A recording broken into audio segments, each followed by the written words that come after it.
Um,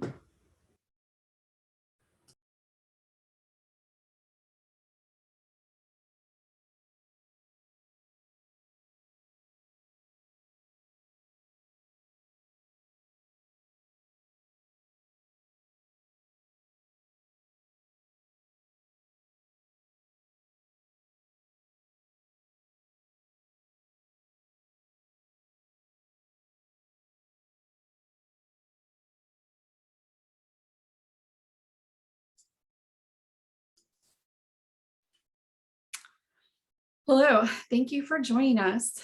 This is our welcome to the South Central Partnership for Energy Efficiency. It's a resource. This webinar is sponsored by the City Efficiency Leadership Council. And I'm Sean Auckland. I'm the local government program manager at SPEAR, and I'll be moderating. This webinar is SECO School and Local Government Preliminary Energy Assessment Program. I'm pretty excited about learning about all the resources. And before we get started, there's a few items I'd like to cover. One is about SPEAR.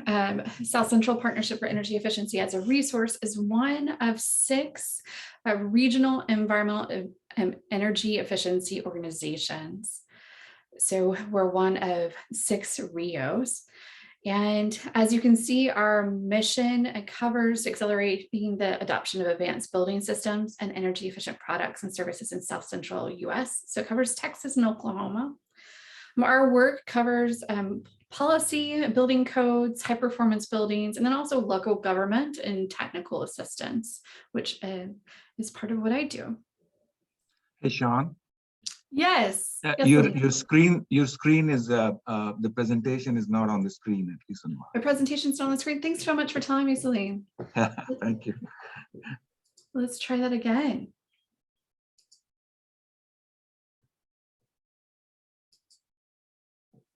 Can you see it now? Got it. Okay. Well, everyone, I do want to show you the map. And so can I give you an idea of the regions that the RIOs cover. And we'll just kind of go ahead and skip forward. With the City Efficiency Leadership Council, cities in the name, but those of you who are less familiar with the program, it covers all local governments, counties, school districts, higher education, as well as cities. And so we offer resources such as outreach and education to all local governments. So a few announcements before we begin our presentation. We are offering CEUs today. In order to receive the CEUs, you need to fill out a survey that we'll be sending out after the event. And if you're calling in, please in the survey put your phone number so that we can identify who you are. To receive CEUs, you do have to attend the webinar for more than 30 minutes so you can get those credits. And then also we have a chat box. Please put in the chat box any questions that you come up with as we're moving through the presentation, and we can answer them at the very end. And also, without further ado, I'd like to introduce our speaker, Saleem Khan. He is the president of Texas Energy Engineering Services, Inc., and it goes by the acronym TEESI Engineering. With over 30 years of facilities engineering consulting experience, he has a Bachelor's of Science in Mechanical Engineering and a Master's in Science and Industrial Engineering, specializing in facilities planning and design, energy management, energy economics, and management. Mr. Khan's been widely involved in the state energy management programs, so State Energy Conservation Office energy management programs for over 28 years. He's conducted energy audits at over 1,000 facilities, identifying cost-effective energy efficiency measures. And he's managed energy and water efficiency improvements projects, self-funded, third-party, and also SECO Lone Star funded. From planning, design to implementation, with construction costs in excess of $85 million across the state of Texas. And so I would love to welcome Saleem. And Saleem, if you don't mind, I'm going to stop sharing and you could bring up your presentation.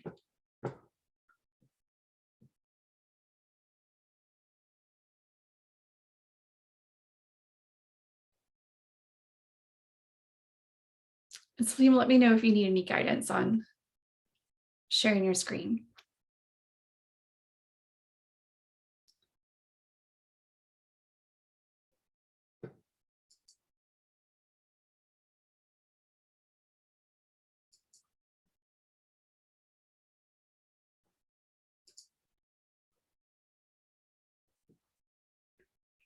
Well, we'll see if we can get a hold of Saleem again.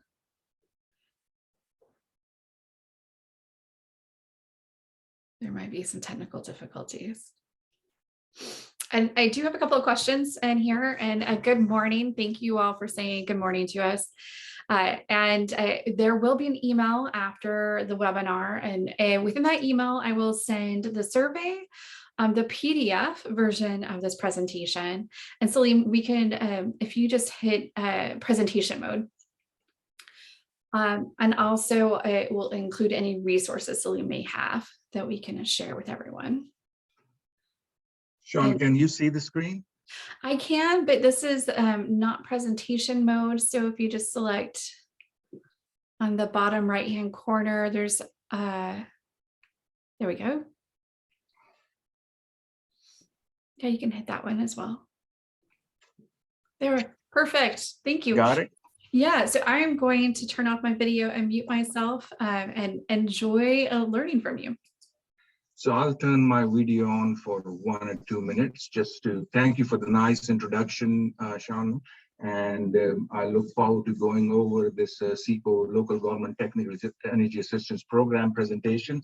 My goal over here is to give you a broad overview of the program and how does it benefit basically the public entities across the state of Texas, and hopefully give you answer some questions that you might have on the program. So without further delay, I'm going to turn my screen off since you now, I guess, at least you can say you've seen me, and I'll start the presentation. So before we go too much deep into the program, I wanted to just spend a minute or two on a very basic kind of a subject, but a lot of time there are a lot of questions on it. So I wanted to go over what is an energy audit, basically. So there are two types of energy audits. One is called the preliminary energy assessments. Other name for that is initial energy audit, walkthrough energy survey, things like that. And then there is another audit that's called detailed energy audit. And in other terms, it's also called investment grade audit, comprehensive energy analysis. And if you're participating in the SECO Lone Star program, then it's called utility assessment report. So different names for these two broad categories of energy audits. Under the SECO local government program and schools and local government program, it provides preliminary energy assessment or the initial energy assessment. However, this initial energy assessment is a very valuable tool. And as you will see throughout the presentation, I'll give you some examples and case studies of it. So I just wanted to make sure that we understand that there are two types of energy audits. One is the initial energy assessment, and the other one is a detail or investment grade audit. Under this program, it is initial energy assessment, and which is primarily used for screening energy programs. So very valuable tool. So now that we have cleared this up, what kind of services are available under this program? So primarily it is engineering services, professional engineering services to any entity that asks for it.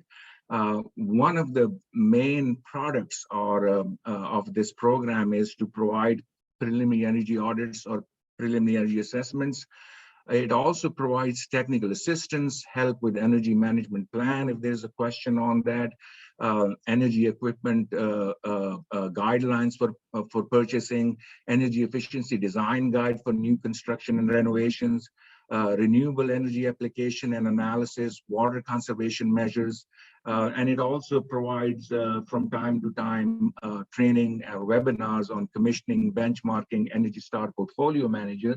And for couple of entities, it also, if they ask for it, it could do the Energy Star building certification assistance also. So these are, in broad terms, these are the services that are offered mostly under the program.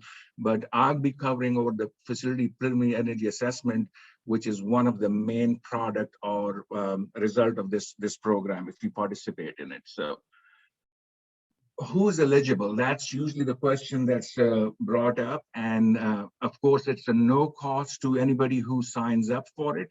Municipal and county government, that is cities and counties, independent school districts, county hospitals, port authorities, major airports, public water authorities, and municipal-owned utilities have typically participated. So primarily, it's any taxing entity in the state of Texas is eligible for this free no-cost engineering service.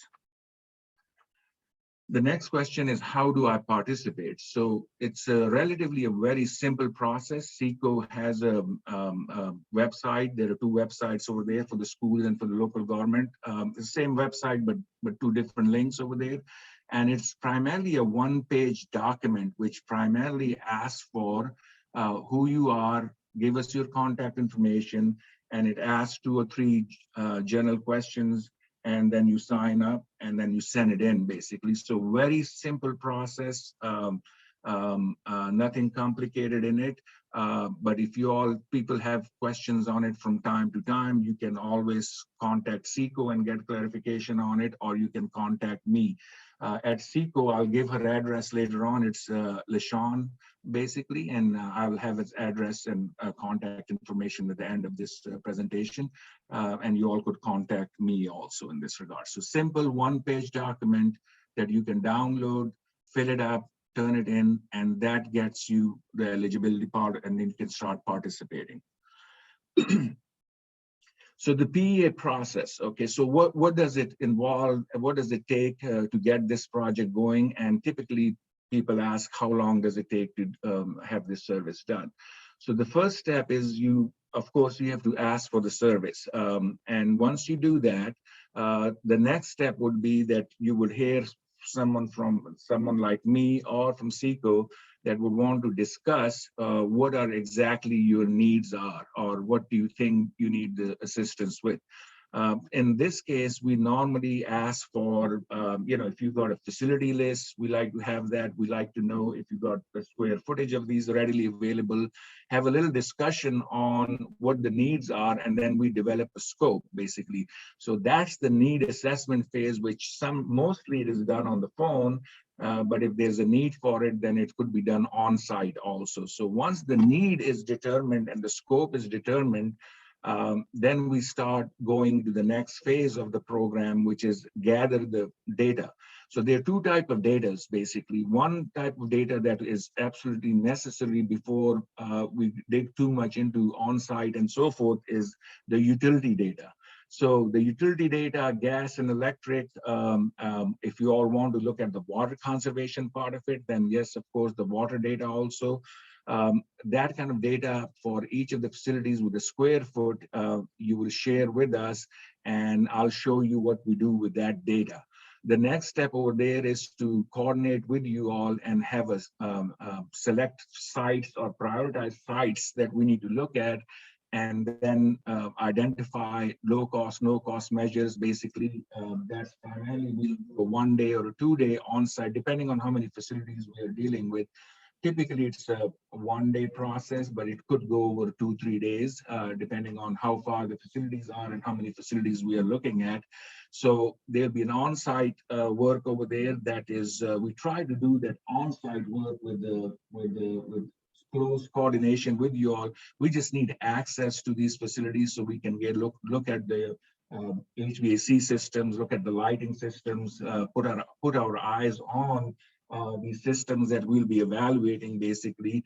And at the same time, while we're doing that, during this on-site work, we're also looking at opportunities for which are called low cost, no cost measures. See if there are any measures that you can immediately implement that will start saving money. Then the primary goal over there is to identify utility cost reduction measures, which is what are the measures that potentially could be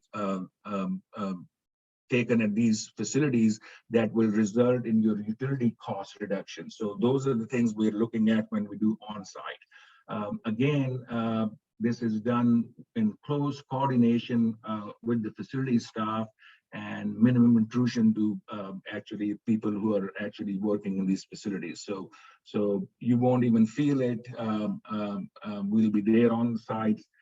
Sometimes we have to take these pictures. Sometimes we might be doing some thermal imaging on the facility, but we all do that in close working relationship with the facility staff. So the next step is, if we've gotten all the utility data, we've done an on-site, we've had discussions. If you all have any existing plans available, we'd like to look at those also. Once that is done, then what we do is we start doing the benchmarking or develop indices for the facilities, which is the energy cost index and energy utilization index. I'll explain those in a minute. And then what we do is start quantifying cost, saving, and payback. So the analysis part of it starts over there. Once the engineering analysis are done, then the next phase is that we should have a baseline.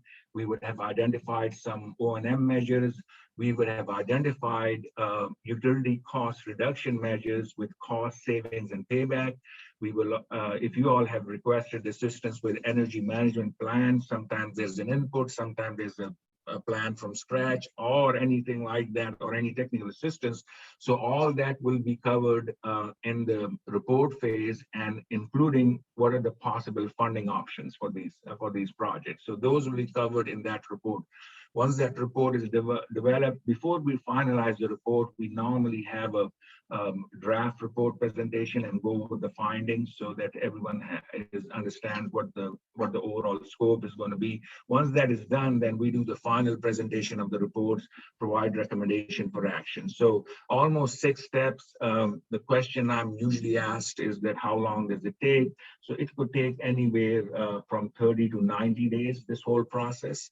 It really depends on how soon can we arrange the on-sites, coordinate that, and mostly the biggest thing over there is that can we get the utility data in time, basically, to develop these indices and finish these reports. So that's the overall PEA process, the preliminary assessment process over there.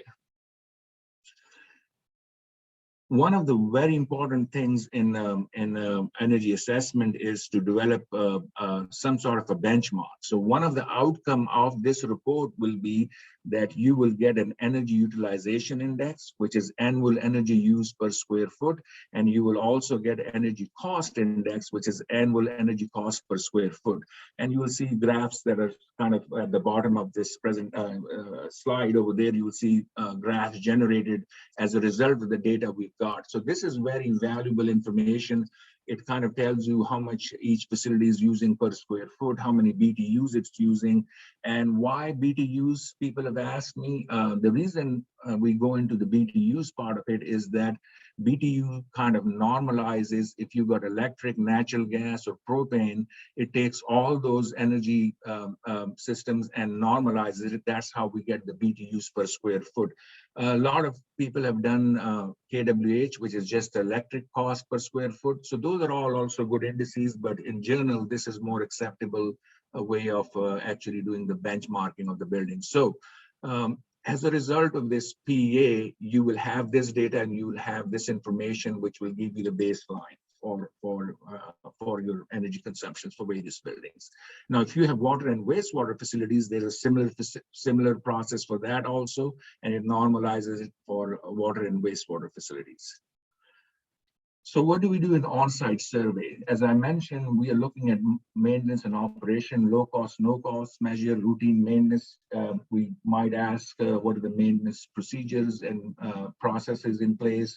What are the equipment scheduling? What are the hours of operations? What are the temperature set points? Operational procedures review at how do you tackle various issues that might come up from time to time. So from M&O point of it, We are looking at anything that could be simple, straightforward, while we are doing a walkthrough that we can identify that you can implement immediately and then result in saving. The other main purpose of this project is what kind of utility cost reduction measures, which are capital investment projects that we could identify that might result in cost and savings over a long period of time. So we're looking at these two aspects when we are on site. So this is just a quick from previous projects. When we're doing the walkthrough, we might look at, some lights, outdoor lights staying on. We look into that. Typically, photocells is not working right, or initially they were circuited to stay on all the time. We do have thermal imaging and so forth. So if we might be looking at, if we run into a situation where we're looking at piping, or we are looking at on the right side over there that we look at air conditioning equipment or condensing equipment with the damaged fins. So normally we will have a recommendation over there what to do and what to do in the future to buy these air conditioning equipment so that it doesn't result in this damaged fins. We're looking at the water leaking tower and looking at equipment that might be in hand position and staying on all the time for one reason or another. So typically we're just quickly, as you can tell, we're going pretty fast through these facilities, but normally we are able to identify measures that will result in some initial savings. Part of this process is that we'll do the observation of inefficient equipment. So if there's old inventory equipment, normally the facilities are pretty good at that, and they'll share that information with us, and then we just zoom in on looking at that aspect of it. And then once that is done, then we will take that information and then do further analysis on the utility cost reduction measures, such as looking at lighting system, HVAC systems, control system. This is typically in the buildings, and commissioning and so forth. Those kind of measures are evaluated. But if you are a facility, or if you are an entity that has got water, wastewater plants, the one thing that we like to look at is we like to look at how can we transform this existing facility that may be old and inefficient into a more efficient and modernized facility. So if you have water, wastewater facilities, then we are looking at the aeration systems, the blower systems and so forth, and upgrading those. And if you've got a central plants and HVAC equipment, then we're looking at the old one and then what we can do to the new one. And these are actually actual examples of the projects in the past that have gone through the process and have actually implemented some of these projects, and you see them on the screen over there. So envisioning the transformation is an important part. The next few slides are primarily, I want to share those because it gives you a general idea on what kind of utility cost reduction measures and what could be a typical payback for those. So you will see the low cost measures or no cost measures are anything that will pay back immediately or within 6 months. The rest of the projects, lighting, motion sensors, HVAC equipment, you will see on the right-hand side that there is a range of paybacks, basically. So it could be 2 years to 8 years, or it could be 15 to 25 years, depending on what type of system have been evaluated. Now, the reason for that variation over there is that every site is kind of unique. Every site, if you look at the evaluation of the cost estimate, because of various reasons, you may have a more cost at one facility because it's got more complex, it's hard to get to. And at the same time, the hours of operation and other parameters or assumptions that normally go into the analysis, they will have to be evaluated on each site, as a result of which you will get the payback specific to your facility. But in general, you will find them there in these ranges that are shown on the screen. So water conservation measures could be from 4 to 8 years. Solar thermal pool heating could be from 12 to 14 years. Solar PV analysis, 15 to 25 years. So you see all these ranges over there. One of the things that the PEA does is that it will nail that down for your facility. So these are some more building examples over there. The cooling tower replacement has got 8 to 14 years. VAV conversions, thermal storage systems, energy management control systems. You can see 4 to 12 years. Then the building envelope, window film shading, steam system improvements. Normally in Texas, you don't run into that. There are very few places nowadays that we run into that. And then sometimes we look into the power factor improvement, which is actually, it doesn't have any energy saving, but it has cost savings. And we look at that aspect of it if you're looking at the utility bills and the facility when you look at it. So you will see these are the different type of utility cost reduction measures. Similarly, if you got a water wastewater plant, there are various measures. Almost the same concept is applied over there. O&M measures, anything that will pay immediately. And then there's our mostly capital intensive projects at the water and wastewater treatment plants with varying degree of paybacks. And again, they're all dependent on the conditions, the operations, and various factors that go into that. That's why you got a wide range, just like you see it on the buildings, basically. So high efficiency blowers, 8 to 12 years, variable speed drive application, 8 to 15 years, optimization of the aeration design, power factor improvement, also very important over here, smart meter applications. So AMI meters, we've looked into the water conservation part and so forth, city mains, leak sensing technology applications. We from time to time look into those aspects of it. And then sometimes the utility offers demand response, and the payback on that really depends on what kind of infrastructure you have. So you will see that the water, wastewater facilities, if you are a city, you're almost spending around about 80% of utility budget is on water and wastewater, rather than buildings. So, but if you're a school district and a city or a county, then you've got buildings or facilities over there that are predominantly your energy users over there. So we look at those aspects of it, prioritize those things, and then nail down the specific cost and savings that will be specific to your facility. So that's the main benefit of doing a PE. So as I mentioned earlier, that from time to time, people ask us for technical assistance over there. This is one example where it was a small school district with more meters than the buildings they had.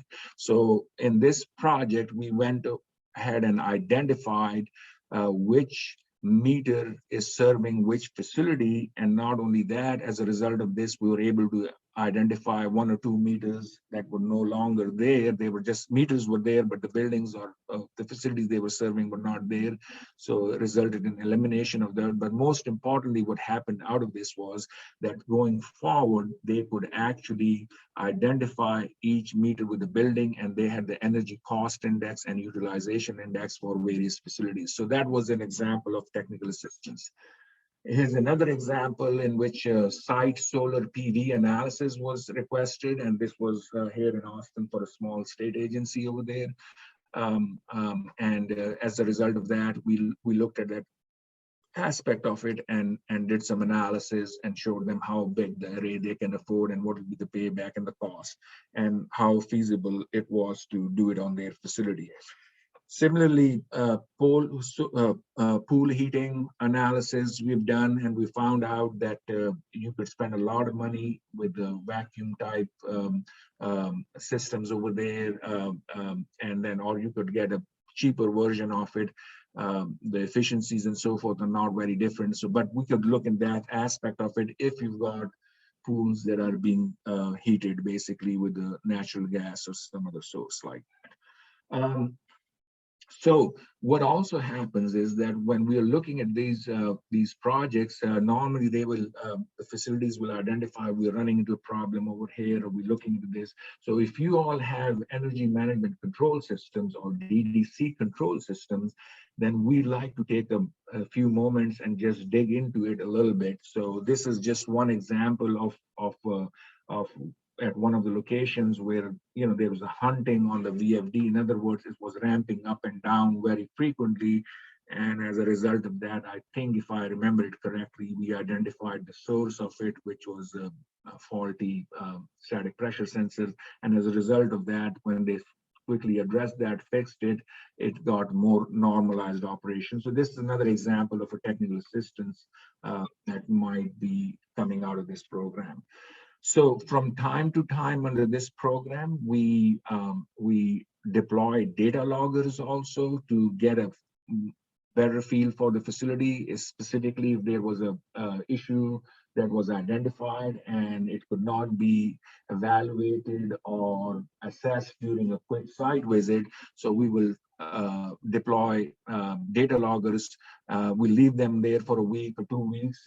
In one case, we might have left it for a month, and then we'll get that data, we'll pick them up, get that data, and then do the analysis based on the data loggers over there. So that happens from time to time, in which we are able to sometimes identify things that might result into energy saving, but at the same time, it helps with diagnostic and evaluation of any issues that they might be facing. So what does a PEA report looks like? So I just provided a table of content basically. So normally you will have an executive summary, you will have a facility description, which facilities we looked at, what did they look like, what kind of systems they have.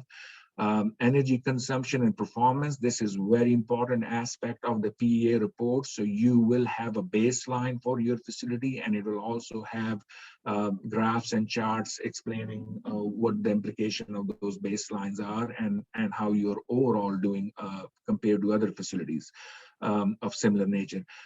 Energy Star Portfolio Manager. This is again a benchmarking tool that is available from EPA. It is no cost. Some of the folks have requested that we train them and we actually do the benchmarking for them. So sometimes if the request is there as part of the scope, we will actually enter your data in the portfolio manager and establish your baselines over there, and then you can continue from there. We go over some basic energy accounting principles and concepts basically in the report. Utility rate analysis is not in-depth analysis, but it kind of gives you an average rate that you might be paying for different facilities. This becomes a little bit more important if you got more than one utility serving your various buildings over there. So you can see the comparison across it. Normally, if there's any legislative overview or update, you will see that in the report also. Then eighth item over there is the recommended maintenance and operation procedures. So if we came in, we ran into and saw a few things over there. If not, we may also have some general recommendations also. So those will be identified in that part of the report. Then item 9 over there is the utility cost reduction measures. So this will be all the measures that we think will have a reasonable payback. And our guideline in general is that we are looking at this Texas Lone Star program, basically, and comparing, when we're doing these evaluations, we're comparing would it pay back based on the guidelines that Texas Lone Star program has. That's a separate program. Lone Star program is a separate loan program for energy efficiency improvement that SECO administers. So we are just looking at these projects from that perspective because it's a very established program and it's got a very good guidelines and so forth. So we do the utility cost reduction measures. So in this, you will have lighting, it will HVAC, VFDs, water, wastewater facilities, whatever facilities were evaluated over there, and each project will be identified. It will have an estimated cost, it will have an estimated savings, and it will have an estimated payback, basically. So you will see that, and then in the end of that section, you'll have an overall table that will bring all the projects together and have a cumulative payback, because some paybacks of your facilities will be short paybacks, some will be long paybacks, and they're all combined in the end and giving you a cumulative payback that kind of gives you an idea. If I do all these projects, what is my bottom line payback for the evaluation that we've done for these facilities? So that information is all very well laid out over there. If there was a request for energy management policy input and so forth, we have almost made this as a basic deliverable. Even if you have it or you don't have it, we will have some sort of a recommendation and energy management plan for you that you could go and adopt and modify it for your use, basically.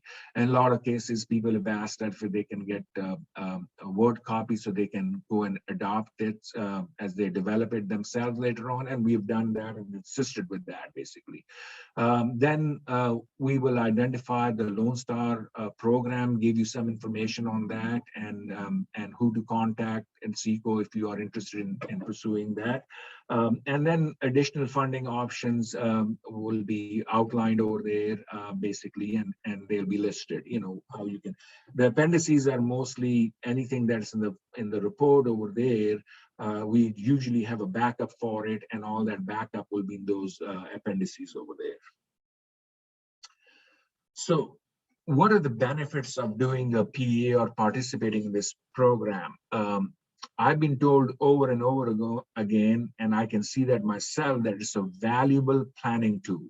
Okay, so a lot of time, if you're doing budgeting, if you're thinking of where should I invest, which are the projects that will have paybacks, which will have energy savings, those kind of potentials over there. So it will give you all that information and then serve as a planning tool. It will also develop baseline energy use for you. As I mentioned, the energy cost index and energy performance index, those baselines will be developed for you.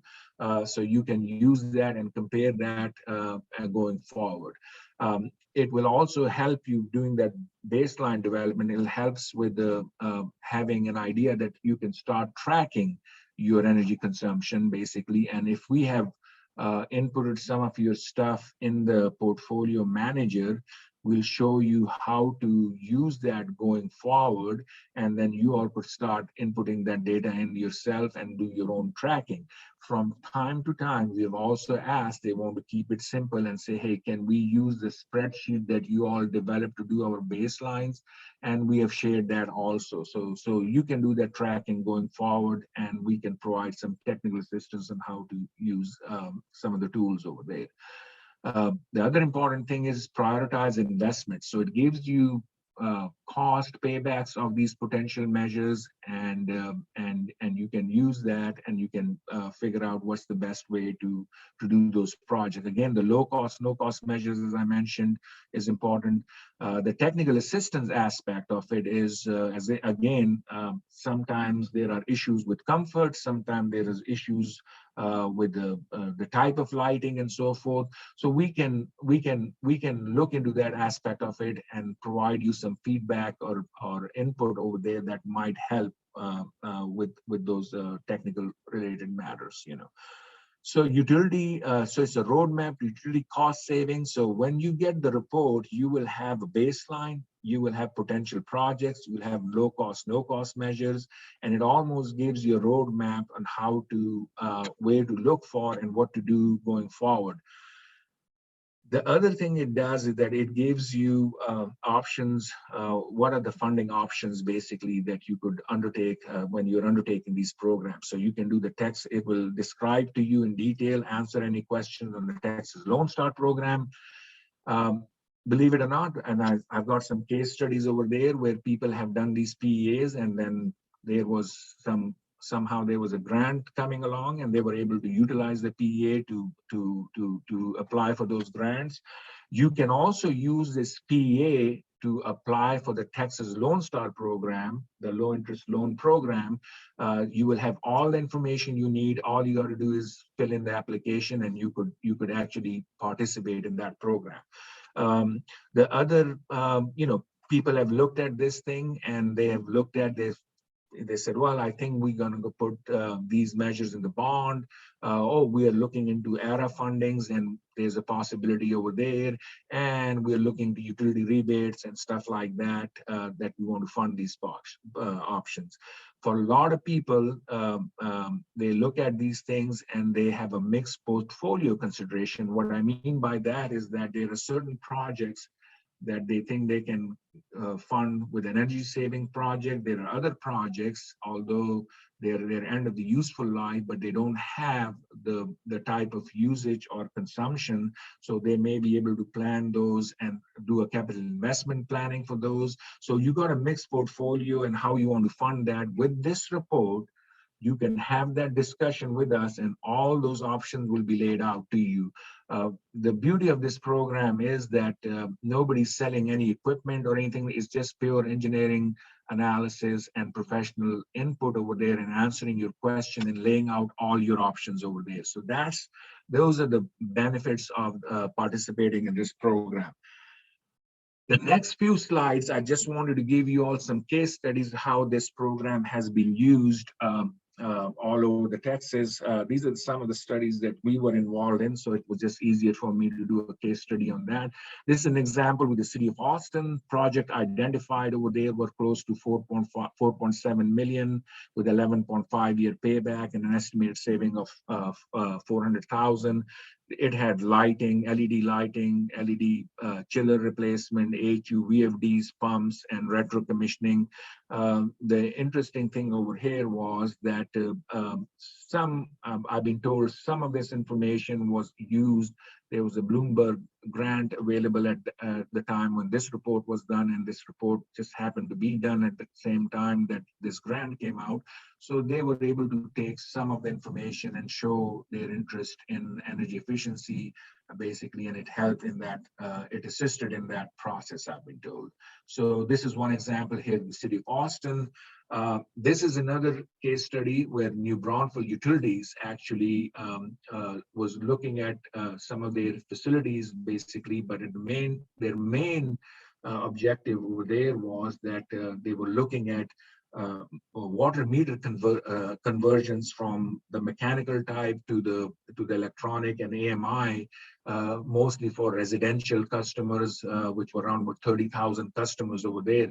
So we did analysis of water wastewater facility. We looked at some measures over there, but the main focus over there was that we were able to do a statistical evaluation of their residential water meters, basically, and they had done some tests on it. We were able to use that test data and then see the feasibility of expanding that program citywide over there. So as a result of this, I've been told that they had gone into and secured their own funding or through a performance contract, implemented almost the residential water meter change out program. So this PEA actually helped them screening it out and screening the measures, screening the cost, and giving them some idea of what the potential could be. And they were able to take that information, have further detailed analysis and discussions done to arrive at a decision that they need to update those meters. So that was valuable over there. Here is another example of San Antonio Independent School District. Basically, they have actually done 2-3 of these over the last few years. HVAC, chiller replacement, boiler replacement, LED retrofit. And what they have decided is that they've been implementing, they put some projects in their bond program, chiller upgrades and so forth.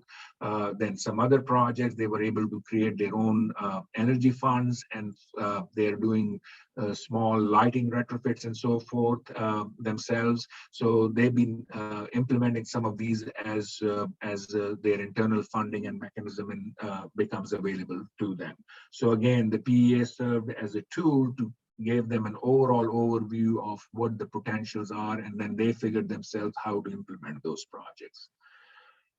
Here's another example, City of San Marcos. Basically, they had done PEA way back in 2008. Yes, the timing was perfect because in 2009, 2010, if you all remember, there was a DOE grant, block grants that came out. As a result of that, they were able to get some funding out of that to do a detailed investment grade audit.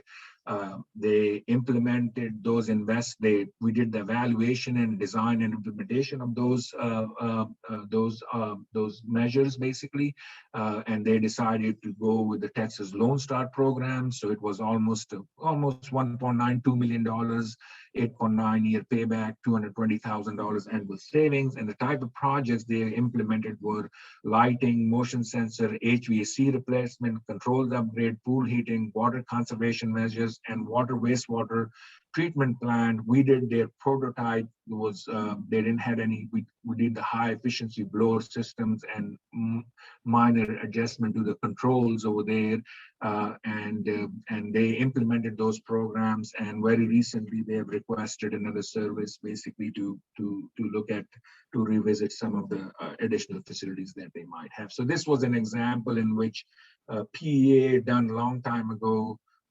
Then the grant came in. They were able to utilize that grant, and they already had a lot of documentation and potential projects for it. And then whatever they could not get from the grant, they went to the Lone Star program and implemented those projects. So there are many examples over there.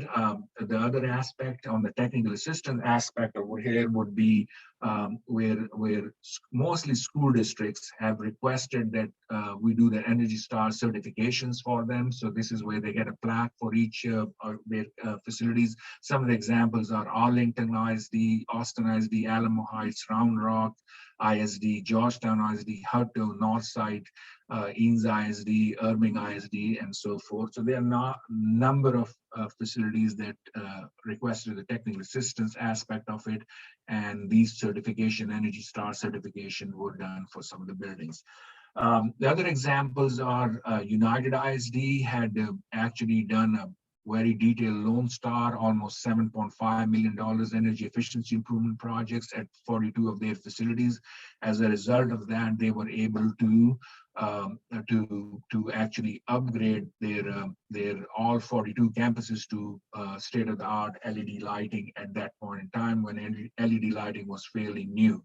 So they had an initial PEA. They were able to make their own decisions and then decided that they need to go and fund this to this means. East Central ISD, I've been told that went with ESSER fundings. So there were some projects identified in the PEA, and they decided that they could have that information and go with ESSER funding. City of Laredo at the same time did some Lone Star funding. They've done some performance contract, and they're right now doing some other considerations of a lot of their facilities. But they use the initial PEAs to just kind of screen things out for them. City of El Paso did a very comprehensive PEA, and they have decided that going forward, they'll be putting a lot of those projects in their upcoming bond projects. So they use that information to kind of have an estimate and potential cost for future bond projects. City of Harker Heights, I've been told, had some water wastewater considerations that were done in PEA, and I think the recent Recovery Act, I think they're applying for something out of that as a result of that PEA, whatever is identified over there. So they're using the ARPA fund consideration, I've been told right now. Houston County Metro had done PEAs back in 2015 to 2018, and later on, looks like they're looking into Lone Star funding, and they're in the process of evaluation through that process, basically for Lone Star funding. Cameron County went through the process and did Lone Star funding. The PEA proved to be very valuable. Some of them have done performance contracts, others have done a traditional way of delivering these projects. Basically, Dallas Community College did some pilot projects. Unfortunately, a lot of people retired soon after this project was done, but I was told that they had some other consideration and they passed a massive bond. So some of the recommendations over there might be just pulled into the bond projects. Alamo Colleges at one point in time did an initial assessment long time ago. They participated in a DOE program at that point in time and did some measures over there. Then later on, they did detailed assessments, and as soon as they did their own detailed assessments, they were applying for Lone Star funding, and at that time, the ERA funding, which is stimulus funding, came in, so they were able to capitalize on that because they had a lot of that information handy with them. So you will see that when you have the PEA done, you will have some very fundamental basic information and knowledge that you could use to actually figure out what is the next step. And sometimes if there are grants and so forth coming, you already have done your basic work and you can just apply for those things. So it has multiple uses, basically, as you can see. Okay, so I think I'm at the last slide over there. Here's my contact information. You're always welcome to pick up the phone or send me an email. I prefer pick up the phone because the emails sometimes get lost for one reason or another. And of course, you can call LaShawn Menace. Basically, she's the SECO program manager. Her contact information is over there also, and her email information is there too. So either one of us will be able to answer your questions. I've been doing this for 25 plus years, so I have a pretty broad knowledge of what kind of assistance we can provide. So feel free to contact us. With this, I'm gonna turn it back to Sean and see if there are any questions and so forth that we need to answer, and we'll just go from there. Is that okay, Sean? Yeah, that's great. And also, I am happy for those of you who do have questions, I can unmute you. So just raise your hand. I'm going to go ahead and unmute a person who had a couple of questions. And let me pull her name. All right, here we go.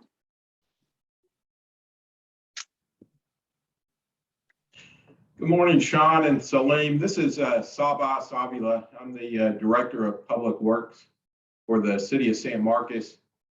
And as you noted in your presentation, the City of San Marcos does utilize your technical assistance, and we really appreciated it.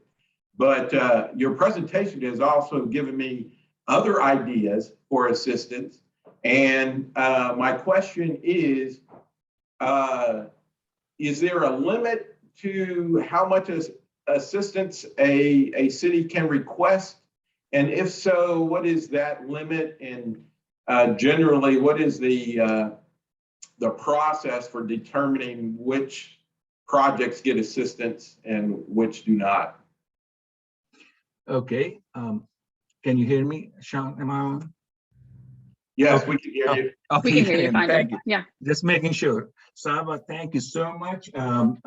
Fortunately for you, you had signed that one-page document, and so you're kind of eligible for that. The idea over there in the SECO Lone Star the Local Government Technical Assistance Program is that we try to spread the, we have very limited funds, so and a lot of applications, so we try to spread the funds as far as we can, trying to provide assistance to almost anybody that asks for it, but with some limitations. Now, what are those limitations? Of course, funding and timing is one of the limitations over there. The other thing is that we can have a discussion on what the other needs are, and then specifically discuss how to help you with that if there's an opportunity for this. So my short answer is going to be, I'm going to be seeing you, looks like in 2 weeks or 3 weeks from now. I've got the final your PA report done, so we can have that discussion on those other ideas that you might have, or you can call me even before that, and then we will see what we can do depending on the funding situation that we have over there. So it is not unlimited fundings. There's a limitation on it, but we're normally, once we know what the needs are, then we can give you an answer pretty quick, basically. Thank you, Saleem. That sounds like a great plan. Appreciate it. Wonderful, wonderful.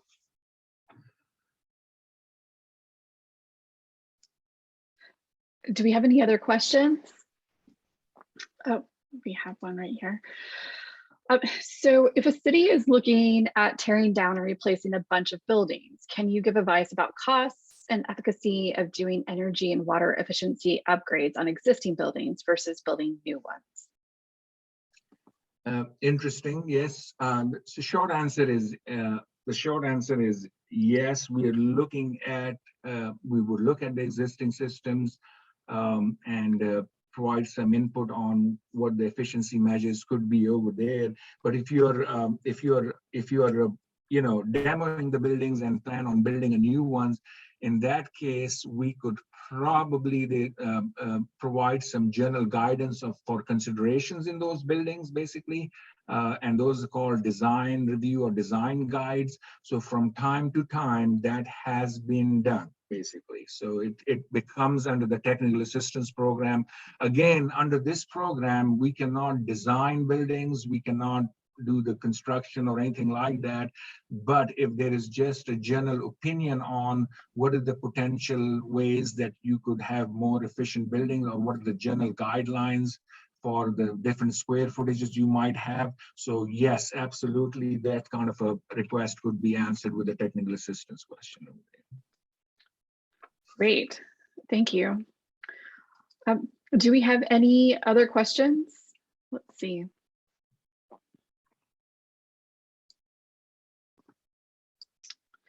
Well, I had one question for you, Saleem, and that is the approval process. So would an agency, such as if you're a county, would you have to go through a county commissioner's office to get approval to take advantage of this resource? This is very interesting question that you brought up, and we run into this from time to time. Literally, there is no funding implications over here, right? So there are no county or city or school district funds are being utilized to do this work. But in general practice, I've seen that normally the staff would run it by either the city manager, or they would run it by the county commissioner, or somebody get involved just to let them know that this is something they plan on doing. And a good example of that is a Bastrop County over here. They have utilized this service over the last 2-3 years. And every time something's done, they at least have so it doesn't need it needs an executive level sign off on it, but it doesn't need to be approved because there's no funding implications over there. But in most cases, people would run it through top management or to a city council or county commissioner if they feel like they need to do that. So I hope that answers. Well, thanks for the clarification. I know that there's some city agencies and county agencies are wondering what levels of approval they would need to go through. Yeah.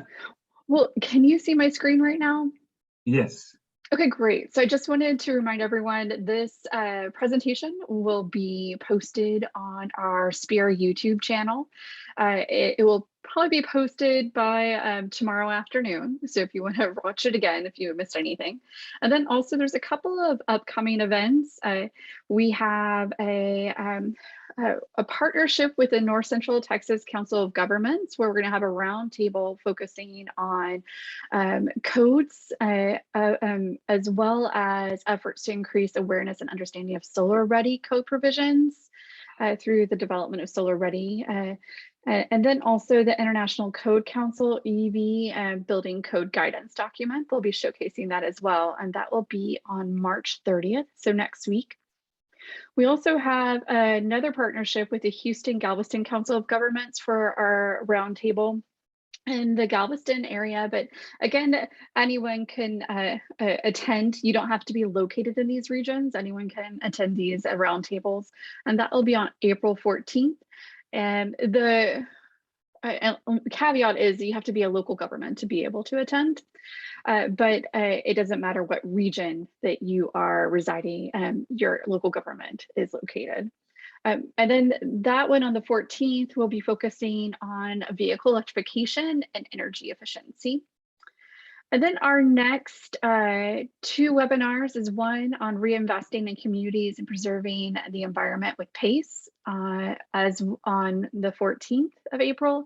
And then April 21st, we're going to be working with the U.S. Green Building Council and them showcasing utilizing technology to validate better buildings and energy efficiency. And that's on the 21st. And as a reminder, I'll be following up an email with the resources and a survey. And I hope you learned something. I know I did. And thank you so much, Saleem, for sharing your expertise and knowledge. And a thank you to everyone. Thanks for joining us, and I'll see you next time. Thank you.